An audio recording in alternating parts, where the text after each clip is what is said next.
That's kind of part of being a big brother. You just gotta tolerate it. So I just did 4 handfuls of raisins, and it came out to be 1 cup. I'll use that for future reference.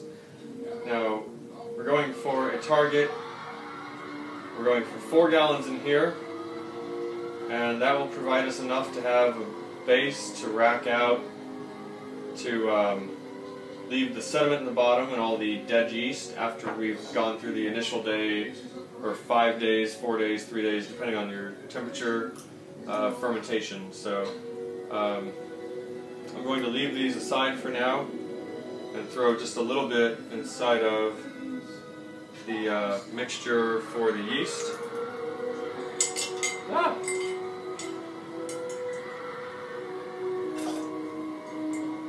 Maybe that'll help cool it down a little bit.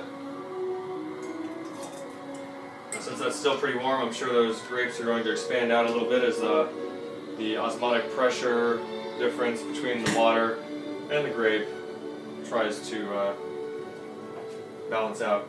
What I've done here is one of those awesome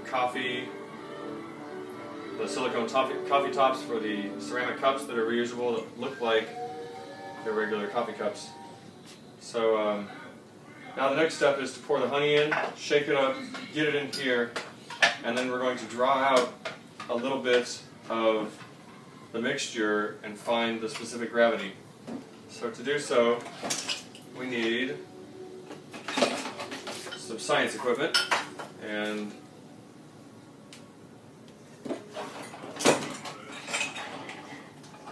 a nice hydrometer. Now this is a French-made hydrometer. They're all really the same. It's going to provide a weight and a container of air, and then it's going to float and indicate the amount of the specific gravity, which indicates how much sugar is in the mixture. So suspended solids may contribute to that. Hopefully it's going to just kind of you know, give a natural reading even though we're using unfiltered. So where's my Pyrex measuring?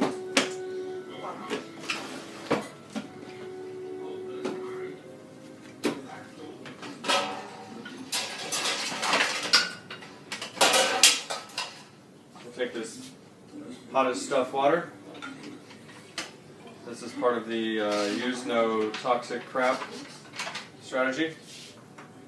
This is kind of wild fermentation, but kind of applied in a manageable way.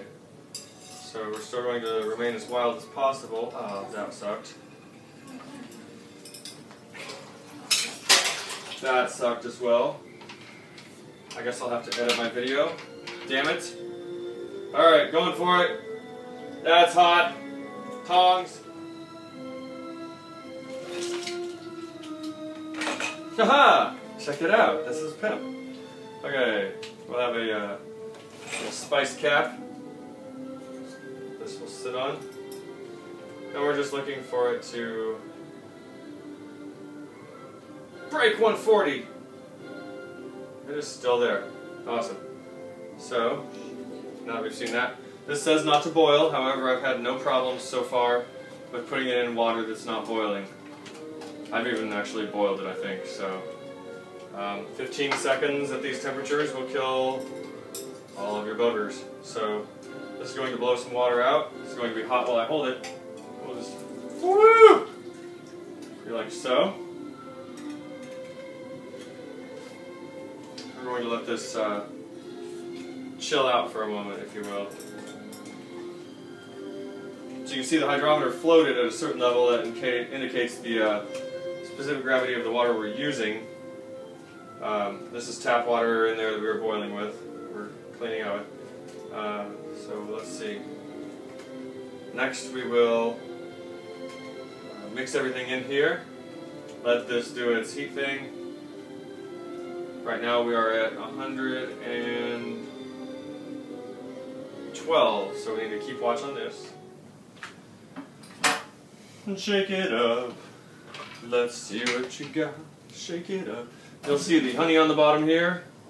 That's pretty cool looking. So, I want to make sure the lid is tight.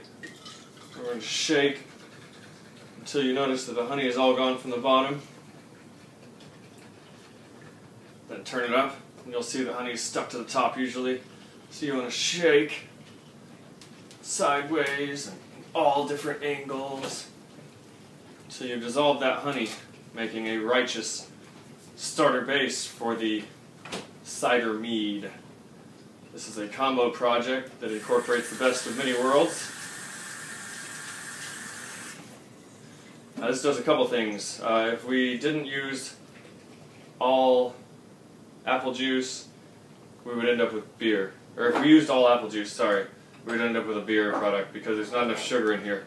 So when you make a mead, you're putting in like 5 pounds of, I don't know what the ratio is again, I'll have to look it up, but like 5 pounds of honey for a 3-gallon batch approximately.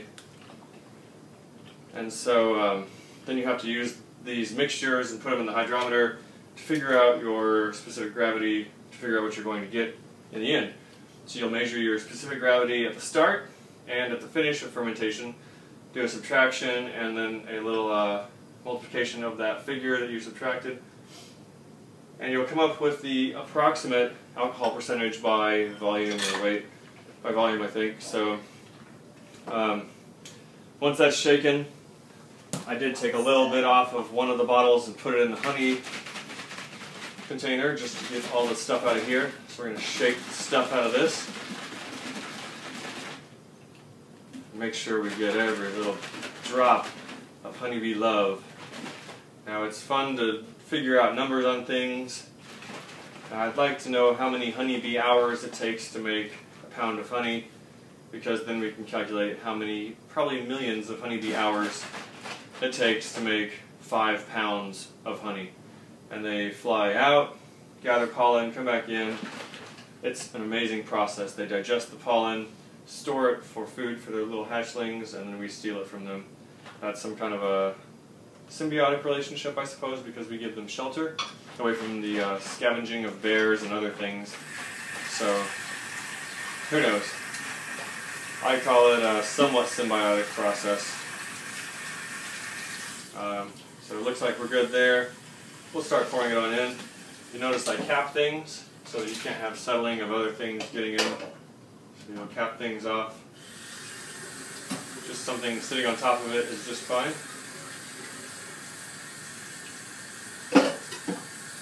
Make sure you take ample time to break and sip wine.